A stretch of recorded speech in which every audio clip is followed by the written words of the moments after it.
You on my, what? What you gotta say now? What you gotta say now? You ain't got shit to say when you put your girl on the snap.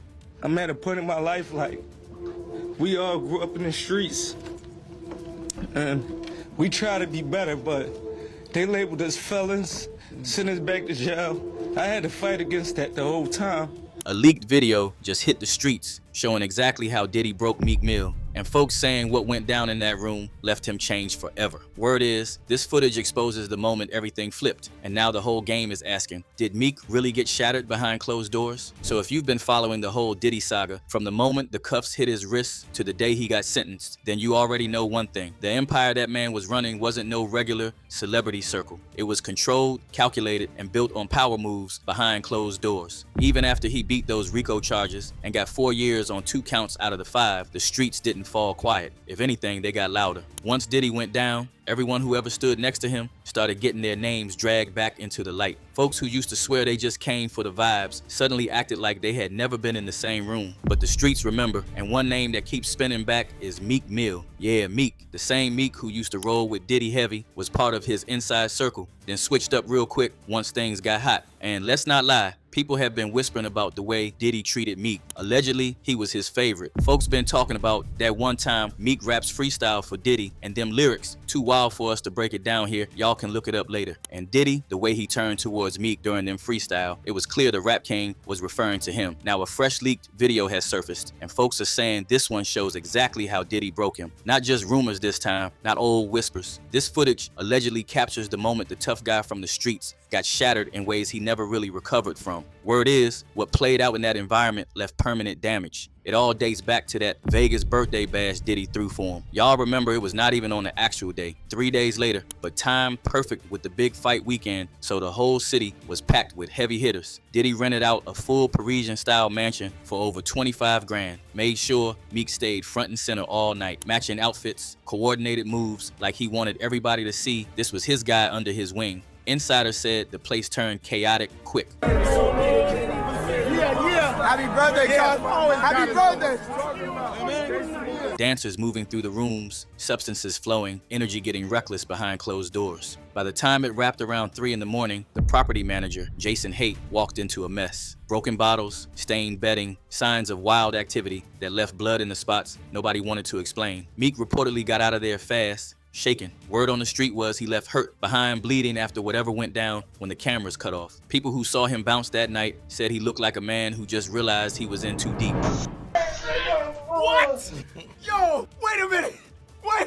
That leaked video folks are talking about right now allegedly comes from one of those same nights. The kind of footage that shows the power dynamics, the pressure, and the way certain lines got crossed. Meek tried to shut it down hard at first, called it fake, blamed AI, talked about bots trying to take him out. But even then, people weren't buying it. Too many details, too specific. And word circulated that somebody from inside that party, a bodyguard, claimed he recorded the audio himself. Everybody was passed out. Yo, Diddy had that man in the room. Look, yes, I put my ear to the door and I brought the phone because Diddy started going in overdrive. I ain't know what the fuck was going on, but I just heard balls slapping against cheeks. I heard struggling to take it. I heard being like, yeah, daddy. Like when he started all that daddy this and daddy that, and then I heard some hollering and struggling like, yeah, I kept the phone there and I recorded all this because I was like. Mill went on rants about being a voice from the trenches that powerful people wanted silenced. But the story kept shifting. First he said he was never around any of it. Then later he admitted, yeah, he was in some of those wild gatherings with Diddy, saw the chaos, the enhancers moving, the late night madness, but claimed he kept his distance from the worst of it. But here's the problem. The louder he got, the less folks believed him, because the internet never looks at one moment by itself. They rewind everything. People started pulling up old clips, photos, and old interviews, moments where Meek and Diddy looked unusually close, jokes that didn't age well, comments that sounded different in hindsight. Even Diddy calling Meek Daddy on camera, which folks laughed off back then, suddenly felt strange. Hey, what's up, King Son? Man, you doing it, man. You deserve it, Daddy. You putting in that work. Proud of you. I love you. Yeah. An insider like Jaguar Wright even claimed the dude who recorded that audio was paid, allegedly by Meek X, Nicki Minaj. You think that audio that they put out was real? Yeah, that was real. Nicki put that up there. That Nicki recorded that at the freak off in the Calabasas. She been waiting to drop that shit on Meek. Oh, man. She just wasn't gonna tell nobody it was Diddy. But now that Diddy out there, why not? So then who's the guy who's claiming he recorded it?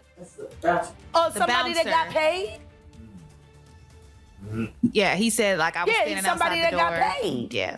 Crazy claim, right? But then Nicki popped up on a podcast, laughed it off, said Meek thrives on controversy, and didn't even care about the leak. And that had folks looking sideways. Okay, so. But that's not a diss. Meek likes being brought up in that song. I don't know why you lowering his thing. You think you're doing him a favor. He's very, very happy being mentioned, I'm pretty sure.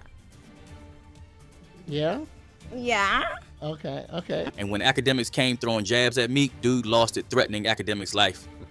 We got a lawsuit. So the Lil Rod lawsuit we got. Yeah, I read through the whole thing. And it didn't mention Meek by name, but there was a Said footnote. A Philly rapper who used to redacted date the name. Nicki Minaj. It was like a Jeopardy question. Duh, who is that? There could only be one person on the planet. Unless there's a Philly rapper that also dated Nicki that no one knows about, it's obviously Meek Mill. He says, I'm gonna kill you academics, and what I'm gonna do is, he says, first things first, he says, someone send me academics' address. Like he said, I'll die to shut you down. Yeah, then he says, I'm going to die to do it.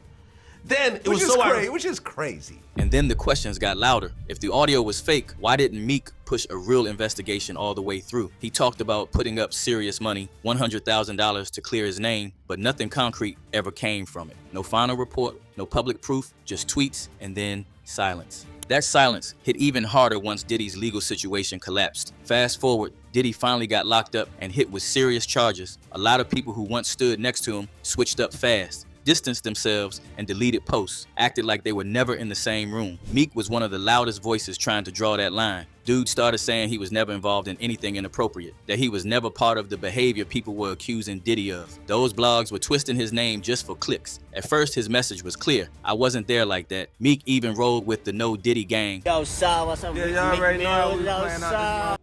out Real life. Diddy gang, Meek Mill in real life. Don't ever disrespect me, you Talk heard? that Yeah, Meek. But then the story shifted. Mill broke down. Meek later admitted that, yeah, he had been around Diddy in some of those environments, had attended parties, said there were nose candy and wild energy, but he claimed he stayed away from the questionable stuff, said he saw things but didn't participate. Later on, lives and posts, he sounded like a man tired of adjusting the narrative. His voice broke when he started touching on the freak-offs. Meek on Live started piecing it together himself. He mentioned being pulled into environments he did not fully understand at the time. Trips, private sessions, gatherings that felt exclusive until the pressure built. He got emotional talking about realizing too late what kind of power dynamics were really at play. The kind where saying no was not as simple as it sounds when you are young, rising, and surrounded by that level of money and influence. Dude cried on camera. He was raw and unraveling. He was a man who always talked tough, but he finally let the weight show. I'm at a point in my life like we all grew up in the streets and we try to be better, but they labeled us felons, sent us back to jail. I had to fight against that the whole time. No, it's Meek Millie though. Like I'm going out on Halloween trying to get lit. I'm in the road I'm chilling, about to man. rap like, though. I'm about to rap. Oh, you a cop and you rap? Man, they tried to block me up and take me away from my kids for no I'm reason. about to rap, guys. Don't even trip. I'm about to rap. You don't even want to hear the rap. But no, I apologize for that. But No, tell the captain and them no. They did me dirty as shit. Embarrassed me in front of the whole club. outside is not always for everybody though. Oh, hey, why you trying to cover your hat now and though, man? We all seen it. You don't gotta. We fuck with we fuck with police sometimes.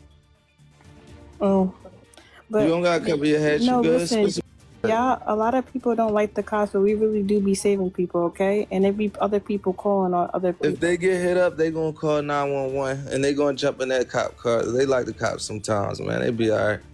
But we do our best to protect and serve. I don't know what they did to you that day. That wasn't me, but Yeah, that was wicked though. They tried to take me away from my whole family, and I've been getting people like doing reform, trying to change laws. He hinted at things that happened on the island and in those circles that crossed serious lines. We cannot even get into full details on here. Too sensitive, y'all can look it up. But the way he described them circles, the way certain people got passed around in those spaces, it hit different. He looked completely broken, like the street armor finally cracked. Now, y'all remember how his ex questioned him back in the day about his closeness to Diddy. She spoke on toxicity, on things not adding up, even hinted at weird energy of the Undercover Brothers, and then the weird vibes during that Soulja Boy live. Allegedly, Soulja Boy and Meek are a part of Diddy Undercover Brothers. Now, Meek described being embarrassed by it all, especially that old clip of Diddy calling him daddy. Do you think it's a lot of undercover brothers in the industry? Oh no, Queen. We don't know nothing about undercovers. Oh no. We don't know about that. Okay. Because I do. You said what? Oh, I said I do. Hey, what's up, King Son? Man, you doing it, man. You deserve it, Daddy. You putting in that work. Proud of you. I love you. Yeah. The streets are watching real close and are loud too. One user mockingly comments on Soulja Boy. Bro ran in another room, and that you said what said it all. He wild Magnolia. Another wrote, he's one of them. He's a fruit pop. Others went wild on Meek's experience. This person said, went from Meek Mills to cheeks drilled. Another user comments, that sounded painful. Bro has been violated. Yet another continues on the Meek leaked video. Bro, I thought the same. It sounds like he's saying stop and not really liking it. This leaked video is bringing everything back to the surface, forcing people to connect the dots between the luxury mansion mess, island whispers, the ex's exposure, and Meek's public breakdowns. It shows a man who got caught up in something bigger than him, a man who allegedly experienced things that crossed serious lines and left him unraveling in front of the world. The tough rapper image took hits it never fully recovered from, and every new leak makes it harder for him to rewrite the narrative. So what do you think really went down in that leaked video? Was this the moment Diddy broke Meek for good, or just one piece of a longer story? How much did those environments change him? And if more recordings or evidence ever surfaces from those private sessions, how many other big names are going to have to come clean too? Does his story, shifting over time, make you believe him more or less? Hit the comments because this one runs deep, and click on this next video. It's just as crazy.